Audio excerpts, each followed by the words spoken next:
And so, Acre burned. The harbour city, once a jewel of Crusader power, was reduced to flame and rubble. Screams echoed off stone walls as Mamluk forces surged through the streets, and the last defenders were cut down or cast into the sea. The Crusader kingdoms were gone. The dream of Christendom in the Holy Land was over.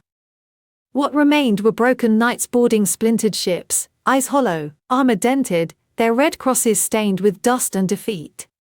As the ships slipped into the dark blue of the Mediterranean, smoke still curled above the horizon, marking the end of nearly 2 centuries of war. But though the fighting ceased, the Crusades never truly ended. Back in Europe, the world had changed. Monarchs returned from the East no longer needed popes to justify their thrones. Trade routes once guarded by sword and shield now pulsed with spices, silk, and secrets, flowing wealth that rewrote the balance of power. But wealth could not pay for what was lost. Families grieved for sons buried in foreign soil. Towns bore the burden of taxes levied for distant wars. And those who returned came home with something else, stories soaked in horror and glory, some too terrible to speak aloud. And in the Islamic world, memory did not fade. The tales of massacre in Jerusalem, the brutality of the sieges, and the steadfast defense of cities like Damascus and Aleppo were etched into collective memory. The name Saladin became legend, not just for his victories, but for his mercy.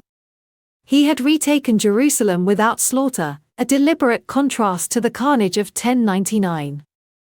Still, the word crusade, once uttered as a call to holiness, now carried a darker weight. The wars had begun in the name of God, but ended in ruin, greed, and fire. Yet the idea of the Crusades would live on, distorted, invoked, misused. In every century that followed, echoes would rise again. Wars would be justified using the same symbols.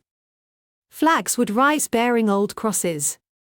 And the myth of righteous conquest would whisper once more into the ears of kings, soldiers, and fanatics.